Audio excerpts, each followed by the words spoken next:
കഴിഞ്ഞ കുറച്ച് ദിവസങ്ങളായി തൃശൂർ എംപിയും കേന്ദ്ര സഹമന്ത്രിയുമായ സുരേഷ് ഗോപി പറയുന്നത് ആലപ്പുഴ ജില്ലയെക്കുറിച്ചാണ്.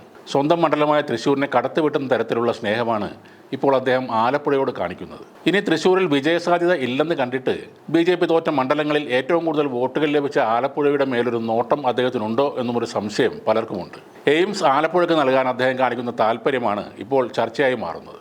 എന്നാൽ എയിംസ് വിഷയത്തിൽ കേന്ദ്ര സഹമന്ത്രി സുരേഷ് ഗോപിയുടെ നിലപാടിനെതിരെ CPIM രംഗത്ത് വന്നിട്ടുണ്ട്. കേന്ദ്ര ആരോഗ്യവകുപ്പുമായി ഒരു ബന്ധവുമില്ലാത്ത ഒരു സഹമന്ത്രി മാത്രമായ സുരേഷ് ഗോപി എയിംസ് ആലപ്പുഴയിൽ സ്ഥാപിക്കുമെന്നും സംസ്ഥാന സർക്കാർ സ്ഥലമെടുത്ത് നൽകിയില്ലെങ്കിൽ തമിഴ്നാടിന് കൊടുക്കുമെന്നും ഭീഷണി മുഴക്കുകയാണെന്ന് CPIM ജില്ലാ കമ്മിറ്റി ആരോപിച്ചു.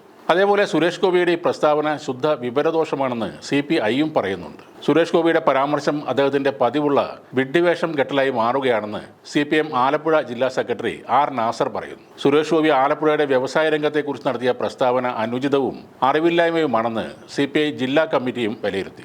ജില്ലയിലെ തലയെടുപ്പുള്ള എല്ലാ വ്യവസായ സ്ഥാപനങ്ങളും കമ്മ്യൂണിസ്റ്റ് പാർട്ടിയുടെയും പാർട്ടി നേതാവായിരുന്ന TV തോമസിൻ്റെയും ഭരണകാലത്ത് സ്ഥാപിക്കപ്പെട്ടവയാണെന്ന് ജില്ലാ സെക്രട്ടറി S സോളമൻ പറഞ്ഞു.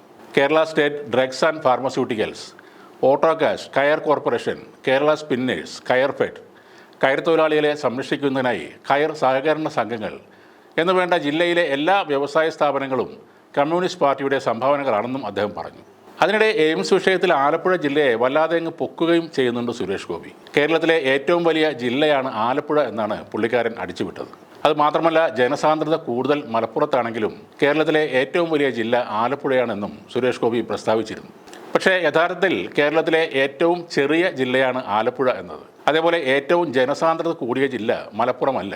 ഏറ്റവും കൂടുതൽ ജനസാന്ദ്രത ഉള്ളത് തിരുവനന്തപുരം ജില്ലയിലാണ്. ഏറ്റവും കൂടുതൽ ജനസംഖ്യ ഉള്ള ജില്ലയാണ് മലപ്പുറം. ജനസംഖ്യയും ജനസാന്ദ്രതയും തമ്മിൽ വലിയ മാറ്റമുണ്ട്. നേരത്തെ ഏറ്റവും വലിയ ജില്ല പാലക്കാടായിരുന്നു. എന്നാൽ ആ സ്ഥാനം ഇപ്പോൾ ഇടുക്കി ജില്ലക്കാണ്. ഒരു ജില്ല എങ്ങനെ വലുതായെന്ന് ചോദിച്ചാൽ 1997 കുട്ടമ്പുഴ വില്ലേജ് എറണാകുളം ജില്ലയോട് ചേർത്തപ്പോൾ ഇടുക്കിയുടെ വിസ്തീർണം കുറഞ്ഞു പോയിരുന്നു. എന്നാൽ 2023 കുട്ടമ്പുഴയുടെ കുറച്ച് ഭാഗങ്ങൾ ഇടുക്കിയിലേക്ക് വീണ്ടും കൂട്ടിച്ചേർത്തു. അതോടെ ഇടുക്കി വീണ്ടും കേരളത്തിലെ ഏറ്റവും വലിയ ജില്ലയായി മാറി. ഏറ്റവും വലിയ ജില്ല ഇടുക്കിയും, രണ്ടാമത് പാലക്കാടും, മൂന്നാമത് മലപ്പുറവുമാണ്. അതേപോലെ ജനസംഖ്യ ഏറ്റവും കുറഞ്ഞ ജില്ല വയനാടാണ്. ആലപ്പുഴ ജില്ലയുടെ പ്രത്യേകതകൾ ഏറ്റവും ചെറിയ ജില്ല എന്നത് മാത്രമല്ല, പട്ടികവർഗക്കാർ ഏറ്റവും കുറവുള്ള ജില്ലയും വനപ്രദേശം ഏറ്റവും കുറവുള്ള ജില്ലയും ആലപ്പുഴയാണ്. ഒരിക്കൽ വിജ്ഞാനപ്രദമായ കോടീശ്വരൻ എന്ന സൂപ്പർ പരിപാടിയൊക്കെ നയിച്ചിരുന്ന ഒരു വ്യക്തിയാണ് ഇപ്പോൾ ഇത്തരം കാര്യങ്ങൾ വിളിച്ചു പറയുന്നത്. അത് ഓർക്കുമ്പോൾ പലർക്കും അത്ഭുതമാണ് തോന്നുന്നത്. ഇദ്ദേഹം മാധ്യമങ്ങളെ കാണാതെ മാറി നടക്കുന്നത് തന്നെയായിരിക്കും നല്ലത്.